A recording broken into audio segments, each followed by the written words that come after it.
وسهلا بيكم في حلقة جديدة من قناة سينما اونلاين. في حلقة النهاردة احنا رجعنا بمراجعة جديدة، والفيلم اللي هنتكلم عنه النهاردة هو شلبي.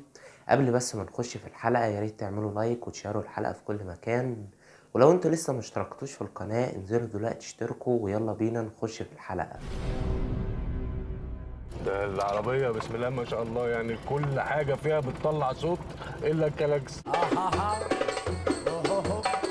فيلم شلبي بينتمي لنوعية الكوميديا، ومن بطولة كريم محمود عبد العزيز وروبي وبيومي فؤاد وحاتم صلاح، ومن تأليف مصطفى حمدي، ومن إخراج بيتر ميمي، وده التعاون التاني بينهم هما الاتنين بعد فيلم من أجل زيكو.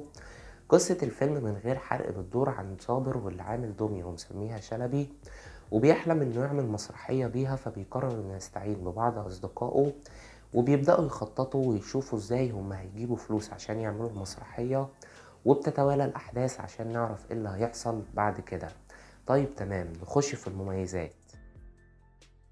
أول ميزة القصة.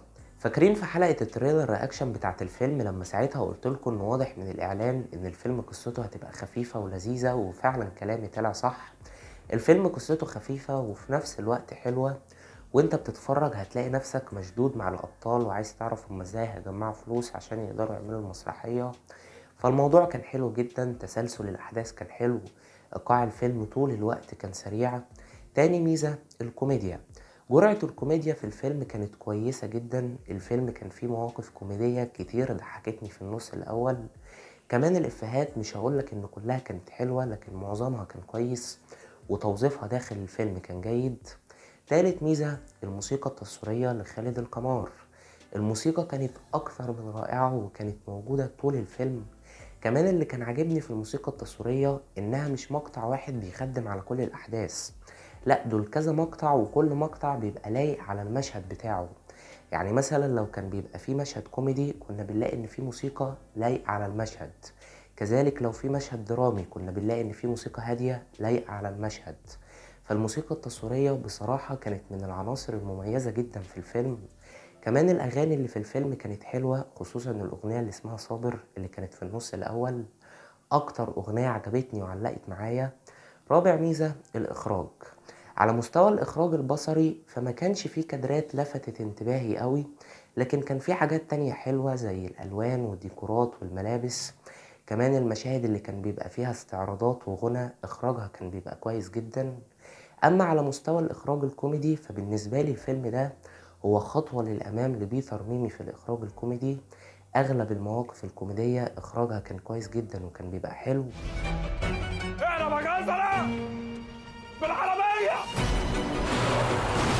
عسل. وفي ايه؟ ليه؟ كان يا مكان كلب اسمه قرنفل كله مراوغة ومغامرات. خامس ميزة السيناريو. تقديم الشخصيات كان حلو جدا. في بداية الفيلم السيناريو عرفنا على كل شخصية واحدة واحدة وعلى طبيعتها، ويمكن أكتر شخصية عجبني التقديم بتاعها هي شخصية بيومي فؤاد، وده لأن السيناريو في الوهلة الأولى خلانا نشوف الشخصية بشكل، وبعد كده شفناها بشكل تاني خالص.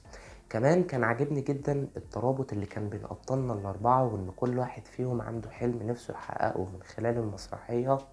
كمان نهاية الفيلم كانت حلوة، النهاية ما تكروتتش خالص.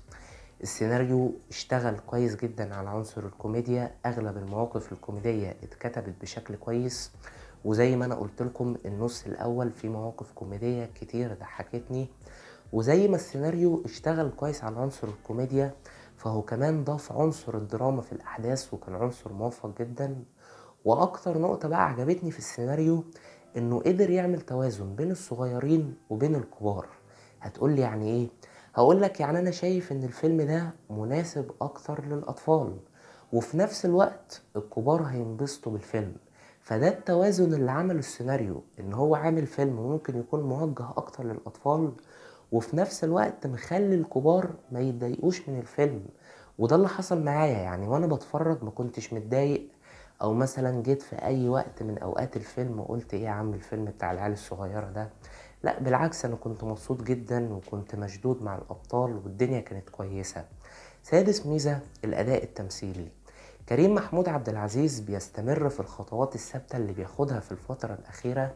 تقريبا دلوقتي هو أي دور بيعمله بيكون أحلى من اللي قبله، ودوره في فيلم شلبي كان حلو جدا، أداؤه الكوميدي كان حلو وبرضه أداؤه الدرامي كان حلو.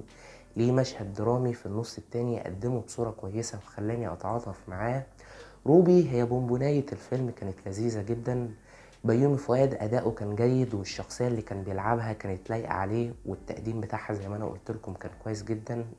حاتم صلاح أنا قلت أسيبه للآخر لأن ده مفاجأة الفيلم بالنسبة لي، هو أكتر واحد ضحكني في الفيلم.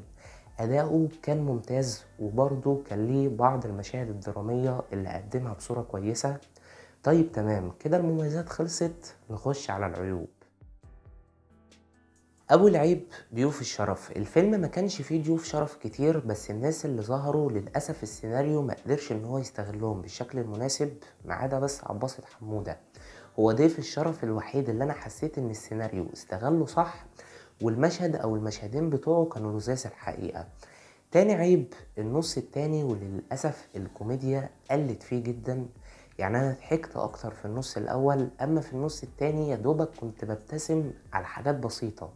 ولكن النقطة دي أنا ما اتضايقتش منها قوي، لأن الكوميديا غابت في النص التاني، بس السيناريو عوضني بعنصر الدراما. فأنا أقدر أقول لكم إن فيلم شلبي مقسوم لنصين، نص أول كوميدي بحت وفي مواقف كوميدية حلوة، ونص تاني درامي على شوية كوميديا بسيطة. تالت عيب، أنا كنت أتمنى إن يبقى في مشاهد أكتر تجمع أبطالنا الأربعة مع بعض، خصوصا إن الأربعة لما كانوا بيتجمعوا في مشهد واحد كان بيبقى فيه ضحك، والكيمياء كانت بتبقى ما بينهم حلوة جدا. ولكن للأسف المشاهد دي كانت قليلة. طيب تمام كده العيوب خلصت، نخش في التقييم النهائي. تقييمي لفيلم شلبي هو 7.5 من 10. فيلم كوميدي حلو ومناسب جدا للعائلات، خد عيلتك وروحوا الفيلم، خصوصا بقى لو كمان معاك أطفال هينبسطوا جدا. وطبعا اللي شاف الفيلم ياريت يكتب لي رأيه وتقييمه تحت في التعليقات.